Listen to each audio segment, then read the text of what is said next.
Namasté tout le monde, bienvenue sur ma chaîne Ayurdev. J'espère que vous allez bien et que votre confinement se passe au mieux. Alors pour les personnes qui ne me connaissent pas, donc je m'appelle Devi, je suis d'origine indienne, de Pondichéry, l'un des anciens comptoirs français. Je suis consultante en Ayurveda et thérapeute également en massage ayurvédique. Je tiens un centre de massage ayurvédique sur la ville de Poissy, dans les Yvelines. Vous pouvez venir vous faire masser dans mon centre ou aussi trouver des bons petits produits issus de l'Ayurveda, donc bio et 100% bien-être. Alors, durant le confinement, j'ai posté pas mal de mes plats donc, sur mes réseaux sociaux et vous étiez nombreux à solliciter mes recettes. Donc aujourd'hui, je suis très ravie de pouvoir partager, donc, comme indiqué sur le titre, donc, mon fameux curry aux légumes. Et par la suite, je vais aussi vous parler donc, du curcuma. Donc c'est une épice incontournable en Inde qui se cuisine à toutes les sauces. Donc ça, on va voir ça après. Mais pour le moment, c'est parti pour la recette. Alors, pour mon curry aux légumes, j'ai choisi de prendre 250 g de carottes coupées en gros bâtonnets, 350 g de pommes de terre coupées en gros cubes, 175 g de haricots verts que moi je les ai coupés en 3, ça donne à peu près ça, voilà au niveau de la taille, 450 g de chou-fleur coupés en fleurettes et 125 g de champignons de Paris émincés. Nous avons aussi besoin de 2 gros oignons émincés, de 2 tomates coupées en gros morceaux et aussi une petite coupelle de coriandre fraîche finement ciselée. Alors, on a aussi besoin de lait de coco. Donc là, ça représente 30 centilitres de lait de coco. Donc ce lait de coco est fait maison. Voilà, comme vous pouvez le voir. Si vous voulez connaître la recette, n'hésitez surtout pas à me le demander en commentaire. Ça sera comme ça une de mes prochaines vidéos. Et nous avons aussi besoin de 75 centilitres d'eau. Alors là, je vous présente ma petite boîte à épices.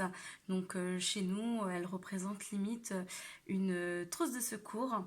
Je vous parlerai pourquoi je dis ça, parce que chez nous, c'est très important. Donc chaque épice, en fait, a des bienfaits pour notre organisme. Donc je vous reparlerai de tout ça dans une prochaine vidéo. Donc maintenant, on va passer donc aux épices que je vais utiliser pour le curry que je vais préparer. Alors, nous avons besoin de 2 feuilles de laurier, un demi-bâton de cannelle, nous avons aussi besoin de 2 cardamome, 4 clous de girofle, une anis étoilée.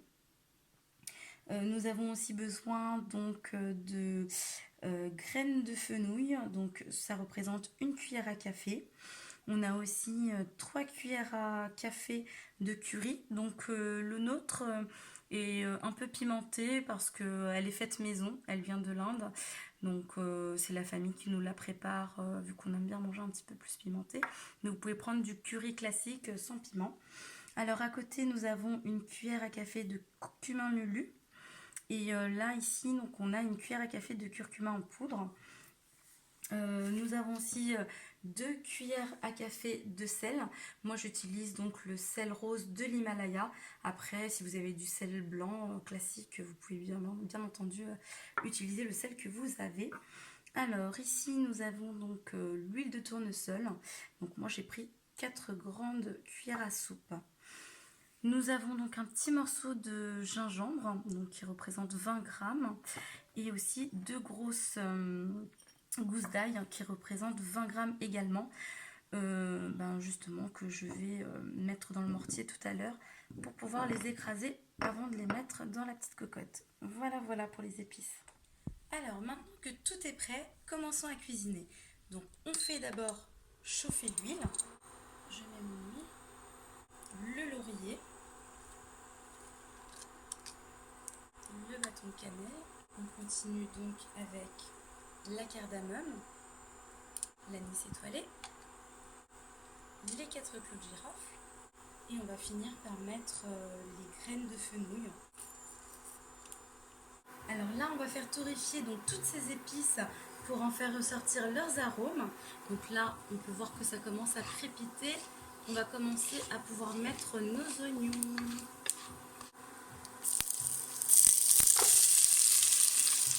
Alors au bout d'une petite minute, on peut commencer à rajouter la poudre de curcuma. On laisse un peu suer donc les oignons. Je vais rajouter donc une petite pincée de sel. Alors, petite précision, alors on a mis donc le clou de girofle, voilà, les grenades entières. Par contre, faites attention hein, de ne pas les croquer pendant votre repas. Surtout le clou de girofle, voilà, ça fait un très très bon goût. Vos dents vont aimer, donc ça va leur faire du bien. Mais par contre, à mon avis, ça va pas trop plaire à vos papilles. Donc faites attention. Là, je suis en train de rajouter donc la poudre de curcuma et je vais mélanger donc 2 bonnes minutes. Alors là, on voit que les oignons ont pris une belle couleur. Là, je vais rajouter donc l'ail et le gingembre que j'ai préalablement écrasé dans le mortier. Donc voilà, on va ne pas hésiter à mettre les doigts hein, pour récupérer toute la pulpe. Comme ça, on récupère tout. Hein. N'hésitez surtout pas. Hop. Alors là, on peut rajouter les tomates. On fait revenir tout ça pendant 2 minutes à peu près. Alors j'ai oublié de vous préciser donc, que cette recette, donc les ingrédients que j'utilise, c'est pour 5 personnes. Donc si vous êtes 2 ou 3, vous pouvez réduire de moitié donc les quantités pour faire la recette. Ensuite, on va commencer à rajouter les légumes en fonction de leur temps de cuisson. Alors moi, je vais commencer par les choux-fleurs en premier. Et ensuite, je rajouterai les carottes. Ajouter donc mes carottes. Alors, n'hésite pas donc à remuer de temps en temps la préparation. On va rajouter aussi le cumin. Je rajoute aussi le curry. Voilà, je vous montre. On remue tout ça. Je vais rajouter un peu d'eau avant de couvrir. Et je vais laisser à couvert pendant 3-4 minutes environ. Et je recouvre. Voilà, on rajoute un peu d'eau. Et on couvre encore 4 bonnes minutes. Là, on va rajouter donc nos pommes de terre. On va rajouter donc nos haricots verts. On va rajouter un peu d'eau aussi avant de couvrir. Donc là, pour avoir une petite idée, on a utilisé la moitié des 75 centilitres d'eau qu'on avait prévu pour la recette. On rajoute le sel, on remélange et on laisse cuire à feu doux en recouvrant. On va rajouter donc l'eau, laisser cuire pendant 10 minutes. Donc là, au bout de 5 minutes, on peut remuer un petit coup. Ça sent bon, hein. Bon allez, je vais me faire plaisir, je vais goûter et en même temps, je vais pouvoir réajuster le sel comme ça.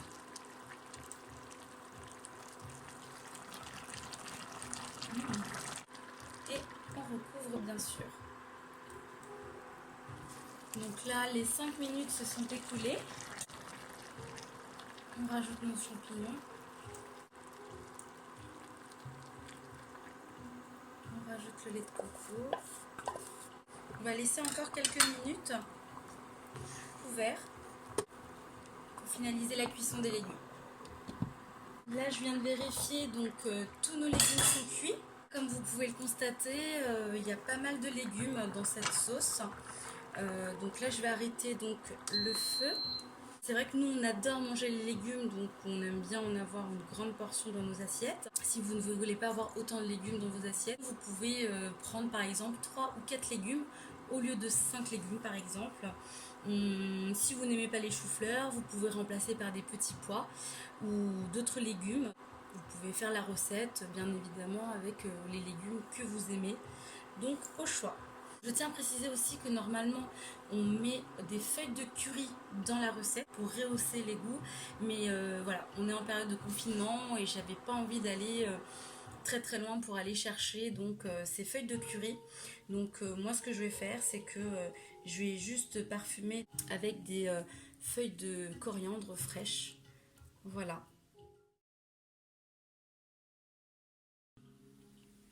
Voilà le résultat de notre curry aux légumes. Une assiette pleine de couleurs, pleine de saveurs. Mon riz basmati est prêt, je sens que je vais me régaler. Je vous laisse, bon appétit à vous.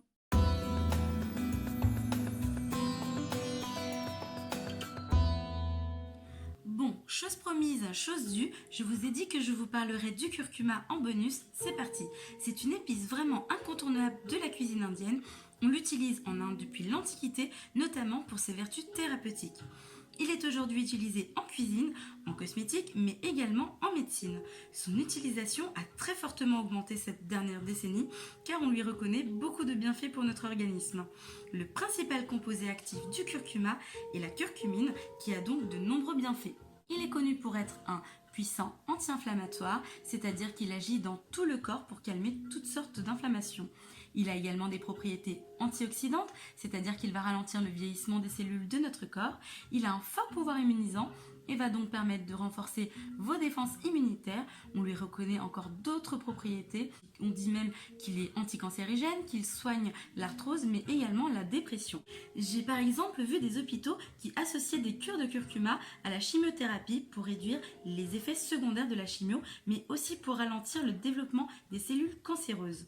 Surtout, n'hésitez pas à demander conseil à votre médecin avant de faire une cure. Pour ma part, je vais ajouter un nouveau soin à ma carte à base de curcuma. Il s'agira d'un soin spécial pour les femmes pour prévenir le cancer du sein. Pour son utilisation en cuisine, on le connaît tous comme l'épice jaune qui compose le curry, mais il est vrai qu'on peut l'utiliser seul dans nos plats.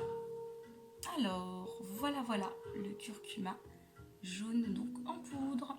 En Inde, le curcuma est l'épice la plus utilisée car les Indiens lui reconnaissent de nombreuses vertus pour la santé depuis toujours. Je vous conseille de l'associer au poivre noir car il permet une meilleure absorption dans notre organisme. Pour ceux qui ont des problèmes d'hyperperméabilité de l'intestin, il vous sera déconseillé d'utiliser du poivre. Dans ce cas-là, vous pouvez l'utiliser seul. Alors voilà la forme du rhizome. Donc c'est sous cette forme-là qu'on peut réaliser des jus. Donc si cela vous intéresse, n'hésitez surtout pas à me le faire savoir en commentaire. Voilà la petite couleur à l'intérieur, voilà, jaune orange. On l'utilise aussi en cosmétique depuis très longtemps en Inde et aujourd'hui de plus en plus de pays occidentaux l'utilisent aussi. Donc on va l'utiliser notamment pour ses propriétés antibactériennes, antiseptiques et pour ses effets anti-vieillissement de la peau. En Inde, il est très utilisé par les femmes pour réduire la pilosité. Si cela vous intéresse, je pourrais également vous présenter des astuces cosmétiques comme l'élaboration d'un masque par exemple. Encore une fois, si ça vous tente, laissez-moi un petit message. Voilà pour le curcuma, vous savez tout, c'est une épice exceptionnelle. Je vous conseille vivement d'en consommer au quotidien, surtout en cette période de confinement, pour renforcer donc vos défenses immunitaires. J'espère en tout cas que cette vidéo vous a plu. Si c'est le cas, n'hésitez surtout pas à liker, partager, vous abonner et surtout à me laisser des petits commentaires, ça me ferait vraiment plaisir. Et surtout, ça va me booster pour mes prochaines vidéos. En tout cas, je vous dis très bon confinement, prenez soin de vous, restons chez nous. À très bientôt!